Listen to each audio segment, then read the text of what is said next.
business. It'll be no surprise to anyone here that travel is at a torrid time and a horrid time during COVID, and because a business built on moving people from one place to another is always going to suffer when international borders are closed and when even local movement is restricted. Now, thankfully, things are opening up once again, but we've lost some well-known names in travel over the past 18 months, laid low by the decimation of travel. Those that remain will be asking themselves about whether they can survive in this new world that we're coming in, and whether longer-term issues such as the climate crisis will be a fatal blow to its seriously injured body. Travel survives on challenges, though, and we're a positive bunch. So this following session is dedicated to looking at how the industry can fix its broken business model for the year ahead, 2022. And I'm delighted to be joined by an illustrious panel to discuss this, and I'd just like to invite them to join me on stage now. So we have Adam Armstrong, who's CEO of Kentucky Holidays. Sophie Deckers, Chief Commercial Officer of EasyJet. David Goodger, Director of Tourism Economics from Oxford Economics. And last but not least, Julia Bouet Said, CEO of the Advantage Travel Partnership. Thank you.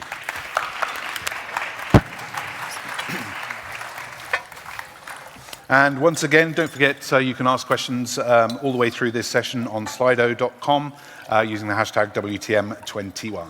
So now let's get down to business. So David, so what can you tell us about the state of travel and tourism's economics? I mean, I know it won't be far from people's minds in this room, but through COVID and looking to the future, should we be worried?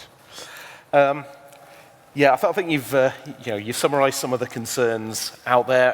If I can give a typical economist's answer and just say, on the one hand, yes, we should be worried, but on the other, there is plenty of scope for optimism. I think we all know what has happened over the last 18 months or so. The huge falls in activity and the job losses that have entailed. The business has been lost, as well as a lot of the social issues that entails. With on the plus side, travel and tourism is a great job creation sector, offers lots of opportunities for youth workers, women, minorities, but it has been a lot of those that have suffered, and there's a lot of bad stories. But to turn to the positive, we're very optimistic that actually we are past the worst, and we are seeing growth coming ahead. If we look at a lot of the fundamental drivers, the macroeconomic environment behind it that we always look at as we're forecasting tourism, there's some really positive trends out there. Economy's rebounding. It's a consumer-led boom that we're looking at right now. People have had lots of enforced savings, and it's that saving that they're now starting to spend. And now that they're able to get out and travel, they're spending it on travel. We're seeing this as travel restrictions been eased throughout this year. It's been followed by all these spikes in bookings, and we expect that to continue to next year. And so, the year ahead, we do expect to see much, much stronger activity. Real room for optimism going on there. Still some concerns out there, possible capacity issues, staff shortages, some of the businesses that have been affected.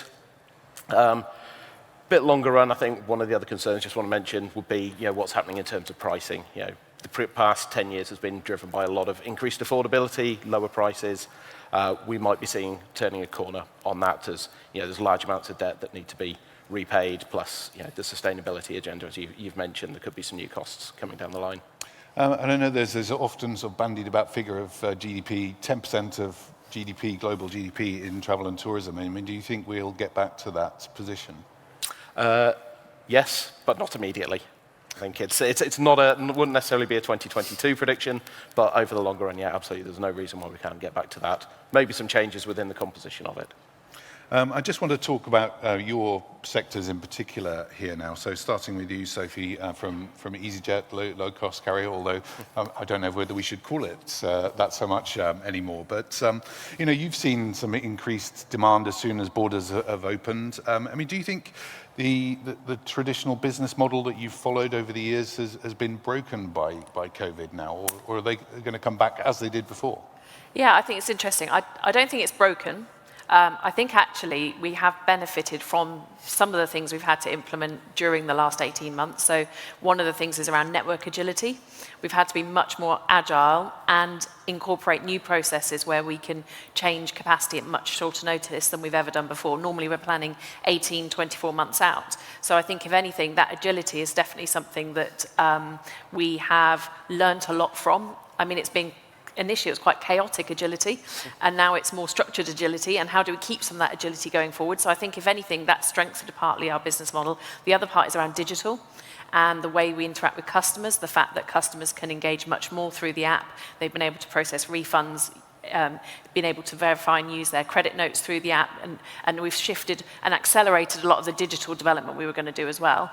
In terms of the network, we've been able, I mean, we're fortunate and unfortunate. We're fortunate that we have a domestic footprint, so we've been able to skew a bit that way, but we're unfortunate we're very exposed to the UK. And in the UK, as anyone knows, we've had over 50 different changes in government restrictions changing constantly, and so we've been much harder hit. So I'm not saying it's been a breeze. We've learnt some really good stuff through agility and digital, but the network piece, I think, will be an interesting one for us to maybe to discuss in a minute, but I think is an interesting one going forward. I don't think it's broken. I think we've learnt, and I think we've benefited, and we will come out stronger from it, but it has been very painful.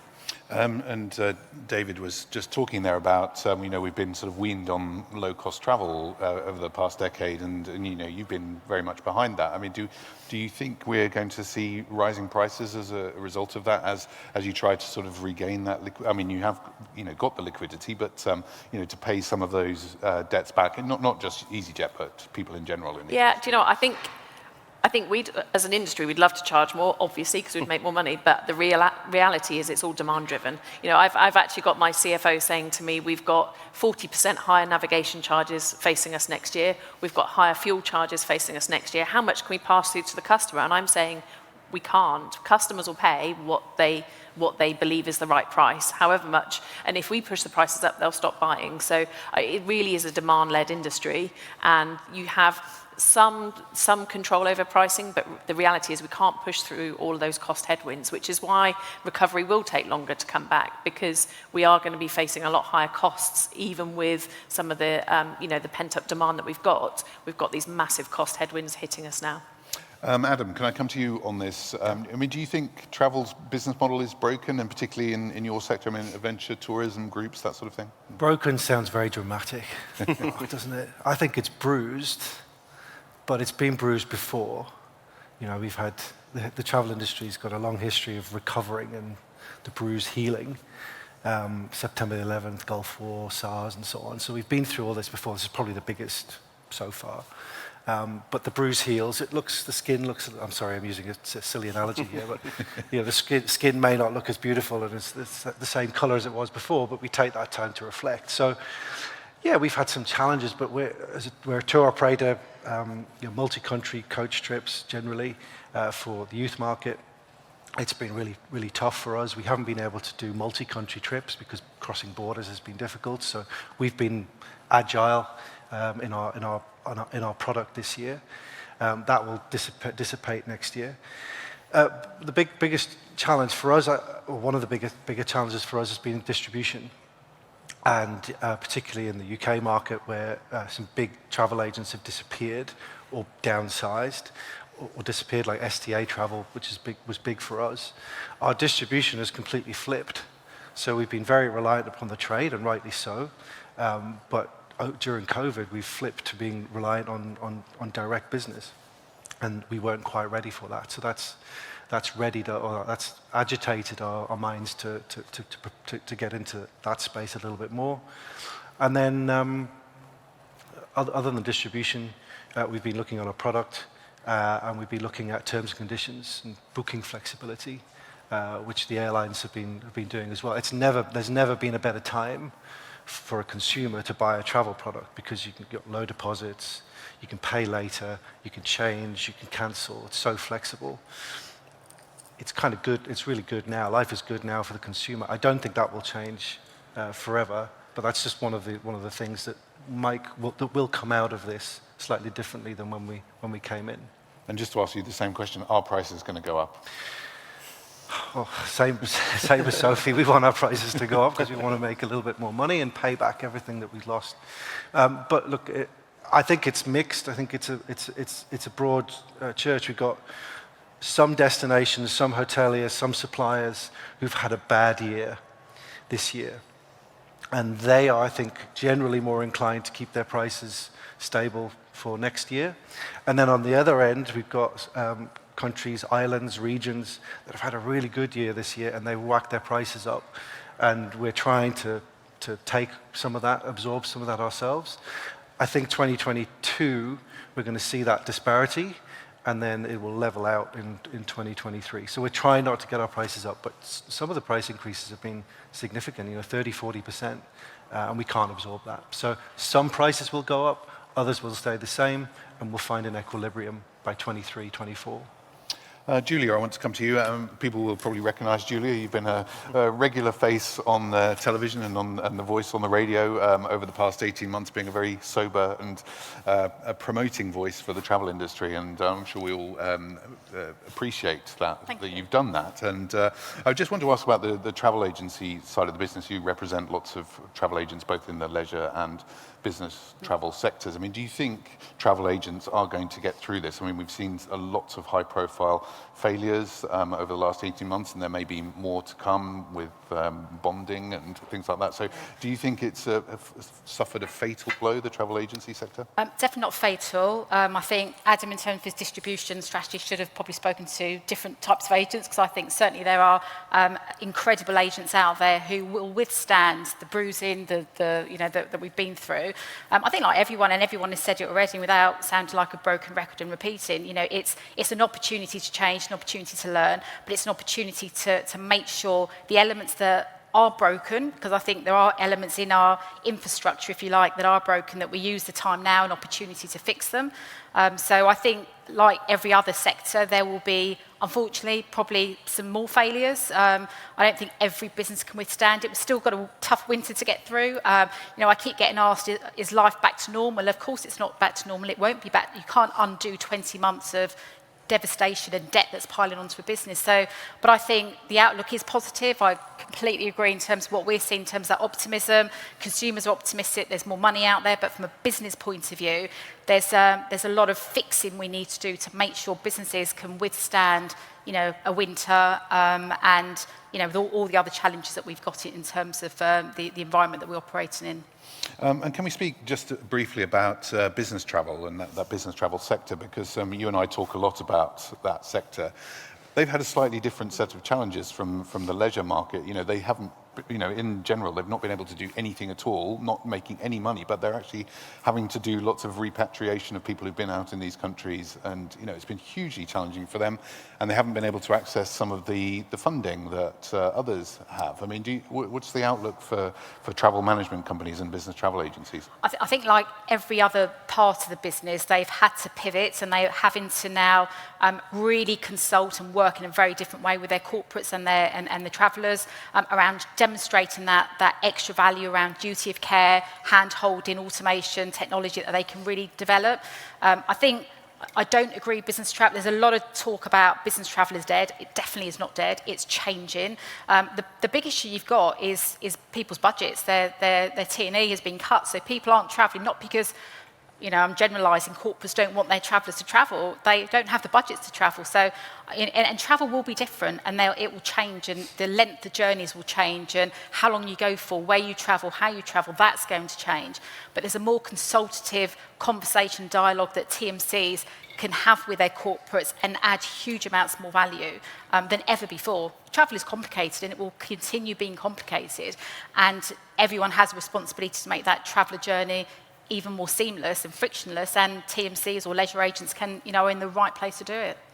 Now, we heard in Google's session there about the rise in staycations, but traditionally the industry is very reliant on the airline networks, and a huge proportion of the cost of these holidays and trips is going to be coming from that. And we've seen lots of changes as a result of COVID because of that.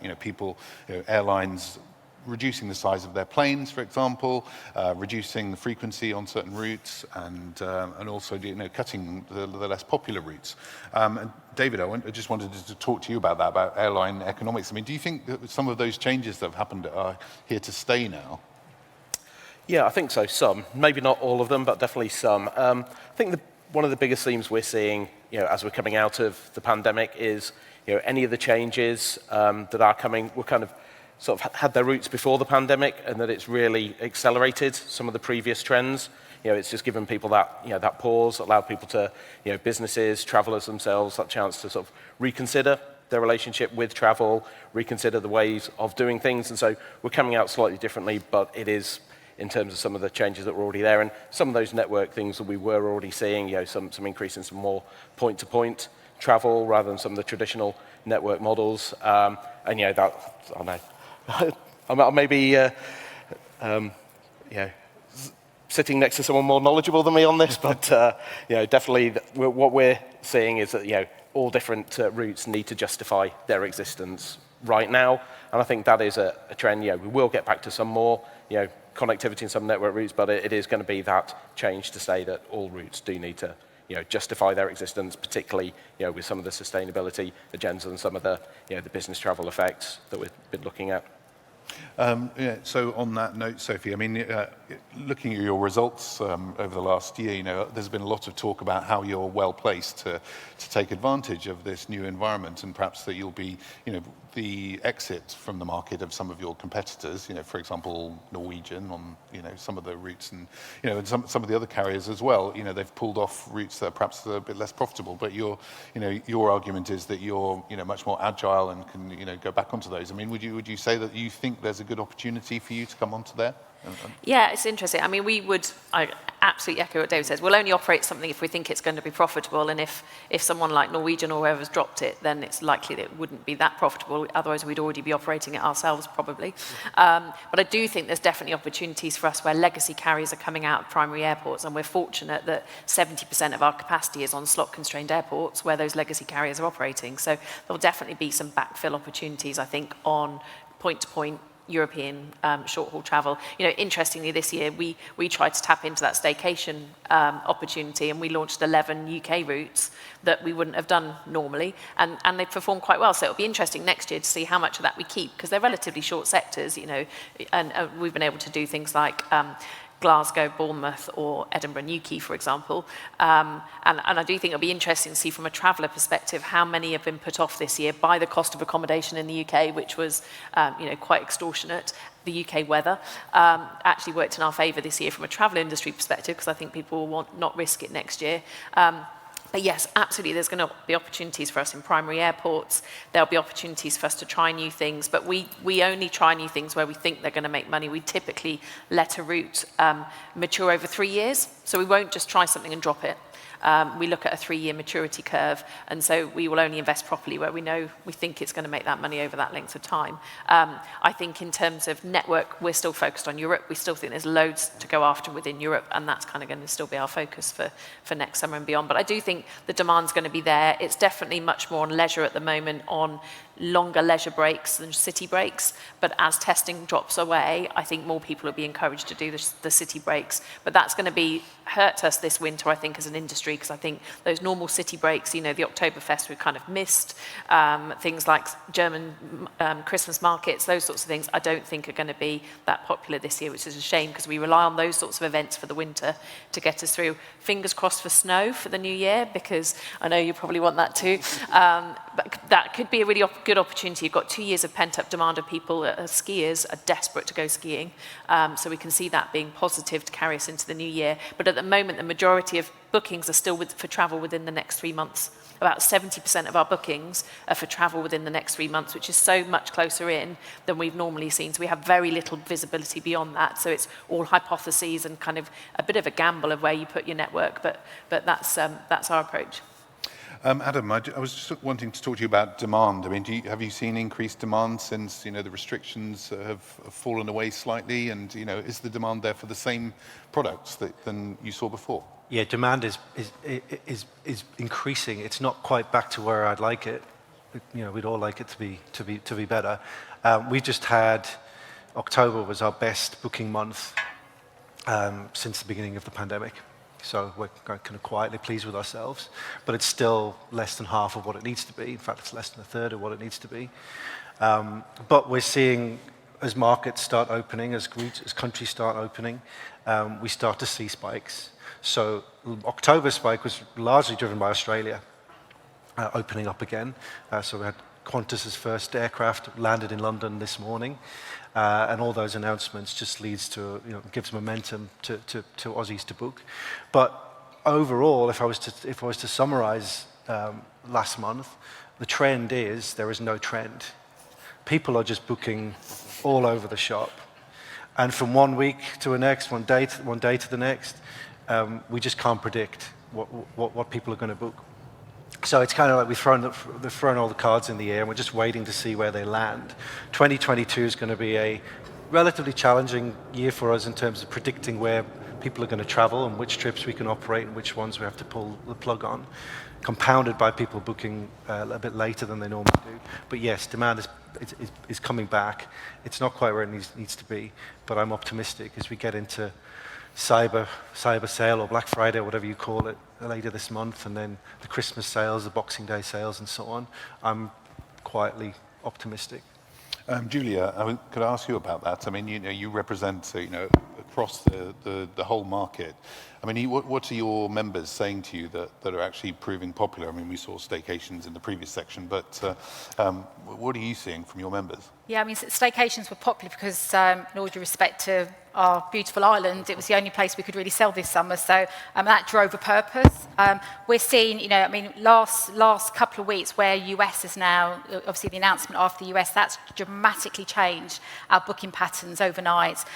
Really interesting what Sophie was saying in terms of the booking patterns. We did see that, but the last couple of weeks we've seen a completely different shift where around 60% of what we're selling is now for next year, now that half term is out of the way. And the US now, it was around our 8th best-selling destination between this year and next. It's now our 2nd. So the US, also for business travel, has changed the dynamic completely. So every time, I think Adam was saying, every time a destination launches, or every time there's different restrictions that change, it dramatically changes the picture in terms of the trend of what's being booked. Yeah, next year is looking really positive. I've got about 20% of what we're selling is for the remainder of this year, but also a healthy amount already for 2023, particularly on leisure. So I think as we see more restrictions easing, then it will become. But I think the interesting discussion is actually the discussions used to be, when do I want to travel, where do I want to go, and what can I do when I get there? The discussions are now, what's your vaccination status? And we are now, fortunately or unfortunately, depends on how you look at it, it's all about what's your vaccination status, and therefore, what am I going to have to comply with to come back at home, but also where can I go? So there's very different conversations that are driving the trends now, which is something we have to be cognizant of as well. I mean, I just got back from a trip at the weekend, and I'm a fairly well-seasoned traveller, and it was really difficult filling in the forms and making sure I had all those proof and things.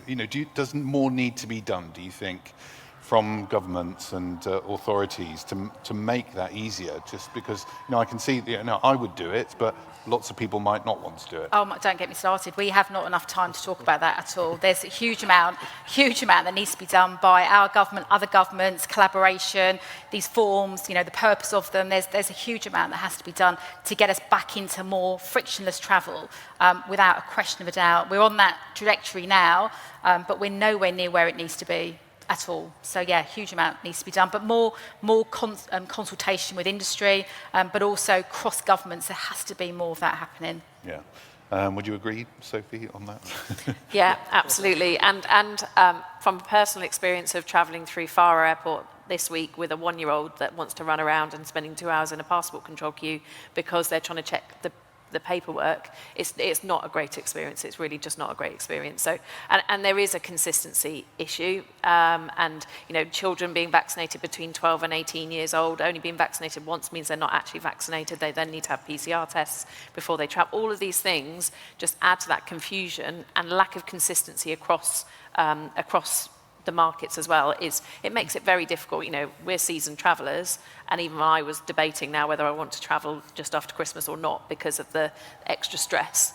So I do think there needs to be that. And I also, I know we're all probably aligned in urging the government to they're talking about removing the whole requirement for testing sometime in the new year. We're all saying make that announcement in December because the key booking period is that Christmas Day, Boxing Day, just after Christmas. If that announcement was made before then, that would be brilliant because people could then book with much more confidence than they've been able to. So that's certainly something we're lobbying for, is to have that decision before Christmas so we can take advantage of that peak booking period. But yeah, speaking from experience, it's not easy. We've had some questions in from the audience, and Janet, thank you, and I don't know where you are, but she says, as an independent travel agent, she's just had her best ever sales month, which is great, well done, but she's concerned that other countries may close their borders with our high COVID levels. Are you concerned? I think it's always going to be a concern. I mean, we saw not quite closed borders, but Morocco suspend their direct flights recently. You can, and I don't quite understand the logic, you can fly indirect, but you can't fly direct, but that's, their decision. I think we all have to be concerned. We've just been through 20 months of turmoil and changing restrictions and border closures. We don't want to go there again. The signs are looking good, our rates are coming down, but yeah, who's to say that won't change? But I think just kind of on that, but not related, I think for independent travel agents now has never been a better time to really show the value that you present, whether it's business or leisure. So I think, I don't know Janet or agent Janet is, but I think, good on her that she's had her best month, and I think that will continue. And the more complicated travel is, unfortunately, we don't want that, but it does really, fall into the hands of travel agents to help make that experience more seamless and educate. From an educational point of view, it helps that hand-holding process. Dave, there are many destinations that rely almost entirely on tourism. You think of like Caribbean, Pacific nations, and it's obviously been very difficult for them. Both as a health crisis, but also from an economic crisis for them. For some of them, it's like 60% of their GDP. I mean, do you think? Well, can you tell us what's happened to them and how they're going to get out of it? Are they going to try and spend their way out of it to try and win back a bigger share of the market when borders are open again? Yeah, it's an interesting case, and there are some that are hugely reliant. I don't think there's one single answer, unfortunately, that you can give. Every country is different, and we've seen that in terms of the response. Some have been really quick to push the vaccinations, try and comply. Others have been just open borders, whatever. Others have gone for testing, more and more testing, and that does actually add to some of the complications that we've talked about, that there are this real patchwork of different regulations and different forms to fill in as you go to different destinations, and the hope is that there is more alignment as we go through in the future. In terms of the future for all these destinations, I think travel and tourism has to be part of their future. It is has proved to be such a big job creator in the past, and it's still got that role to play, and it's got to be part of the future for these destinations. But there will be changes. We've talked about some of these changes that are already taking place. Business travel is going to be slower to come back. It is that leisure will need to be the focus, at least in the first instance. But there is also this change that we're seeing that did have its roots pre-pandemic, which does touch on some of the over-tourism debate and some of the sustainability issues that I think destinations need to be having these big conversations internally, and spending their way out of it, giving that support is part of it, but there needs to be that important conversation and looking at what's the the value per person to all of the to that destination. A lot of destinations were already going down that route of trying to get the higher value tourism, maybe get people that stay shorter length of time but just spend more while they're in there, take place, more activities, the higher value travel. I think that's something that a lot of destinations are going to be trying to capture going forward, and it may unfortunately play into what we're talking about with the higher pricing coming down the line that will actually necessitate going in that direction. Adam, can I talk to you? I mean, obviously you go to multiple destinations with your tours. How have you worked with some of those sort of local operations, that you've worked with over the years, and have been having challenges all the way through COVID. Have they all survived, and have you continued to support them during this process? In the main, most have survived. I think Julia said, we've got a tough winter ahead, and some more suppliers may not survive the winter because they don't have the cash flow to get them through to the busy peak summer for Northern Hemisphere. But yeah, most of them have survived by downsizing, and we will work with probably more than 80-90% of the same suppliers as we worked with previously. But we have lost some, and it's been it's forced us to realign and find some other hotels, some other local experiences. But in the main, we're still working with most of the same people. We've had a question from the audience for you. So with group travel, how are you navigating restrictions when planning your departures? Because obviously, that's really complicated when you're doing a multiple country itinerary. Well, we haven't operated a multi-country trip yet this year. So we're about to, touch wood, in December. So yeah, we're normally operating trips of 10 to 15 countries in one trip. What we've operated all throughout this year, and especially in Europe, is single destination or single country trips. So traveling around the Greek islands, traveling around Italy, traveling around Portugal.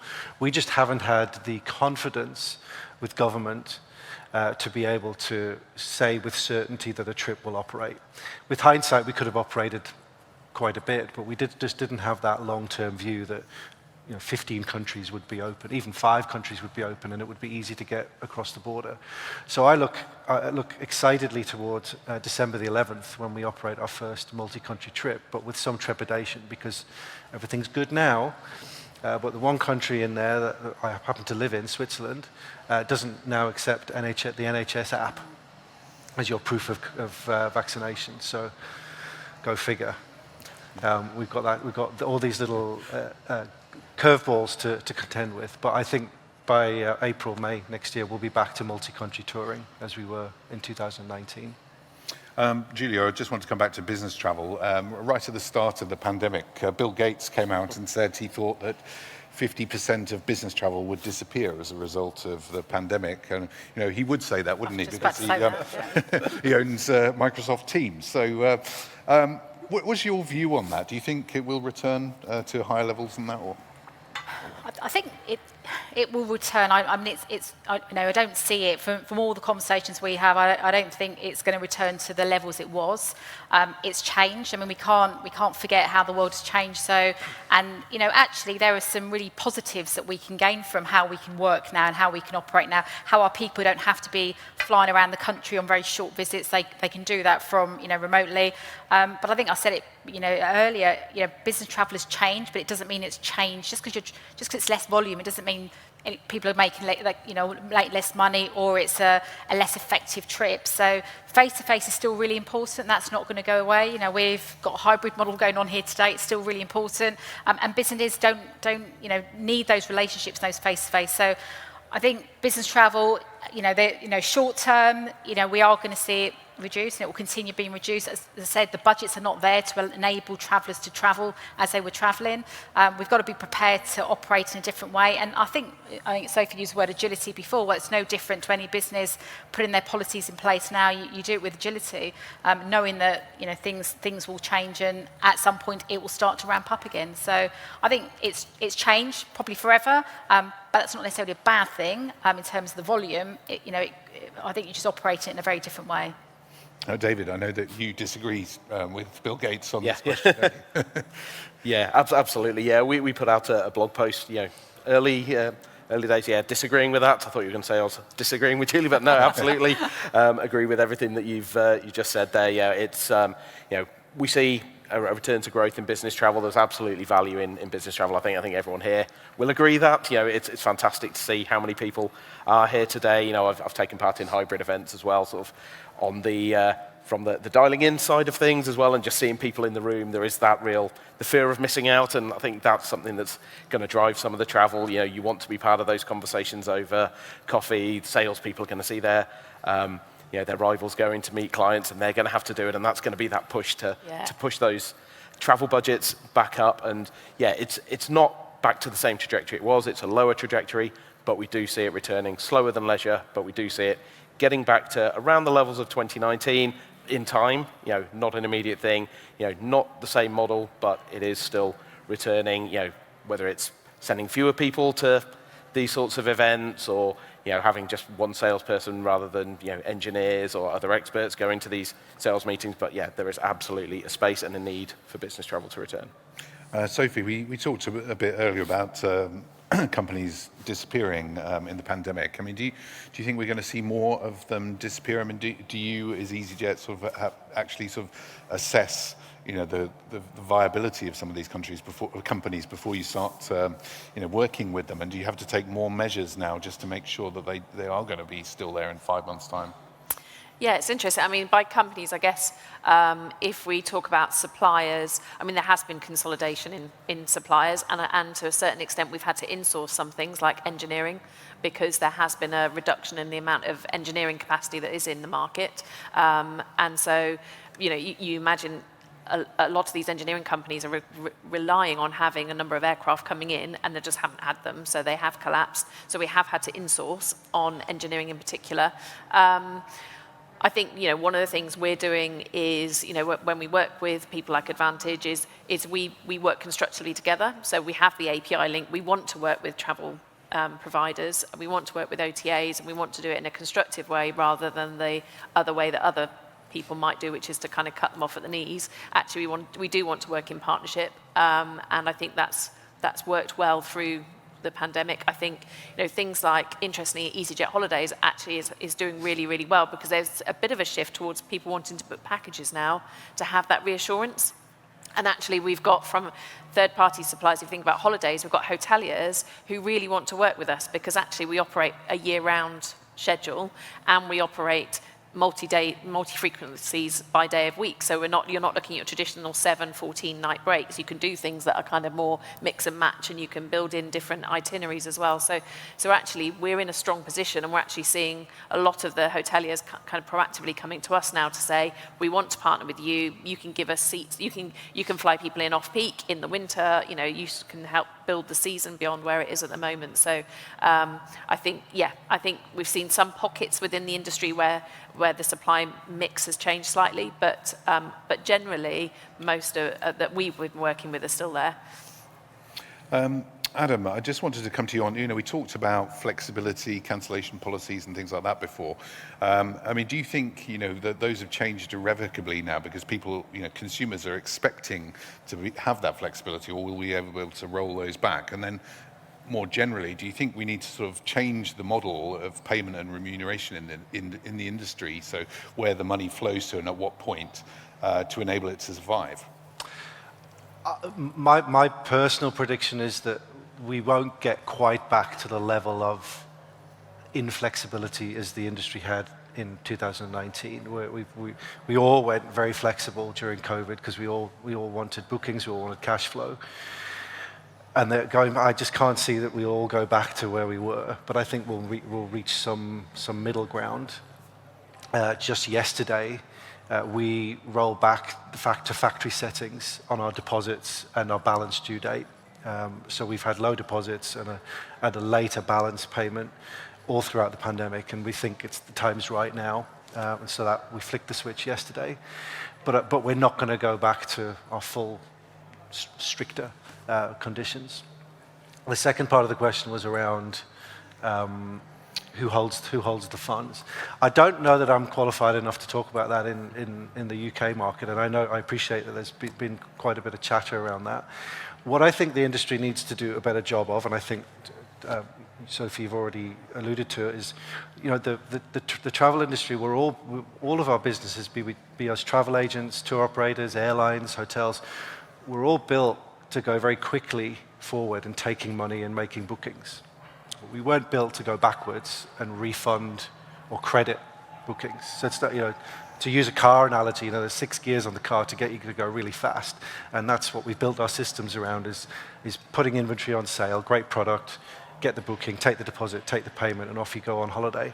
We just didn't invest much in going backwards. And I think we now have, most of us have now fixed that, spent this downtime to fix that, so that when things do go bump in the night, we can respond quickly through apps, rather than having to call and sit on on the phone for 2 or 3 hours to speak to a human being. So I think that's the big change, but I'd probably refer to maybe Julia to talk about where the money sits. Yeah, I was going to ask you, Julia. Oh, before I do, what I would say on that is it would certainly help the consumer if they knew where the money sits. I think that's part of the problem, is the consumer doesn't know whether it still sits with the agent, with the tour operator or the airline. There's a bit of confusion there, and then that sends them, they're talking to all these different parties trying to work out who's actually got the money. Yeah, it's really complicated, actually, I think, in the UK. So in simple terms, if you book with an agent, the agent has passed that money on to the tour operator, and then you may have booked with the airline. So you've got this massive chain that, in what we've had to experience has just collapsed. So I think, in real time, in normal trading environment times, you book with a travel agent, and again, it depends what you've booked. If it's atolls, if it's not atolls, it's so complicated. But let's speak generally. If you book a package holiday which is atoll protected, you'll pay the agent. The agent, the money's gone from the agent, it reaches the tour operator then pays its suppliers, but it depends when you've booked. I think what's happened in what the pandemic has shown when you're going backwards is actually the flow of money just sitting at the top, and it's not flowing down for all the reasons we know, we know. So that's the bit that needs working on. But the other side of it also is, and what isn't really visible and known I think even in our market, is if you book with a travel agent, depending on who that travel agent is a member of, if they've got a trust facility, and where does that money sit with that travel provider, So if you book the travel agent and the money sits in trust, what kind of trust is it? What does that look like? What monies are protected? So it's so complicated. So from a consumer, it's not easy for a consumer to think, if I book something, what protection I've got. The consumer, we've taught the consumer, and obviously we've got great consumer protection here in the UK, that if they book the credit card, their money's protected. But I think in the travel sphere, it's very, very complex. And I think that's one of the things that we have to work through, a clear message to the consumer so they know exactly what is financially protected and what isn't. We're running out of time here, but I do want to have one last question talking about the elephant in the room. It can't have escaped anyone's notice that it's COP26 on at the moment, and sustainability. We need to talk about that. And in fact, 3/4 of the questions that we've had are all about sustainability. So and Greta's refocused our minds on this, and some argue that COVID was caused by climate change. Our thoughts about sustainability are going to cause a body blow for travel and tourism, or can we learn to travel in a sustainable way? Sophie? Yeah, so I think I think it's the right challenge and it's the right conversation to be having. It's not a new conversation. I think that's key, and it was one that was a very live conversation even before COVID hit. We carbon offset every single flight. It used to be you could tick a box if you wanted to carbon offset, and you paid, what was it, £3.26 or whatever the calculation was. We now just carbon offset every single passenger, and we were the first airline to do that because we think it's the right thing to do. There's obviously lots of talk about fuel and different types of fuels and SAFs. Ultimately, we need to be investing, and what we're lobbying government is to be investing in the ultimate, which is a electric aircraft. We're working with Airbus. I mean, obviously, that's something that is slightly further away than we'd like it to be, but is something we're all working collectively as an industry on. So I think that the first step is offsetting our carbon emissions in the right way and investing in the right programs that actually do make a difference. The second is then obviously alternative fuels, and the third is ultimately some form of electric aircraft. Adam, do you think Gen Z really care about sustainability? They do, okay, but they don't all care about it to the same degree. So it's a continuum, right? But I'd say roughly, half to 2/3 really care about it, and they will make a conscious decision to travel with an airline, to book with a tour operator that has a view, has a sustainability strategy. So we'll be carbon neutral next year. We have a climate action plan. We adhere to 11 of the 17 Sustainable Development Goals of the UN. But what I would say for those half to two-thirds of Gen Z people who really value this, it's just table stakes, right? So you don't go shouting about it. They just expect it. There are other things that they're more interested, more excited about, i.e. where you're going and what you're going to do when you get there.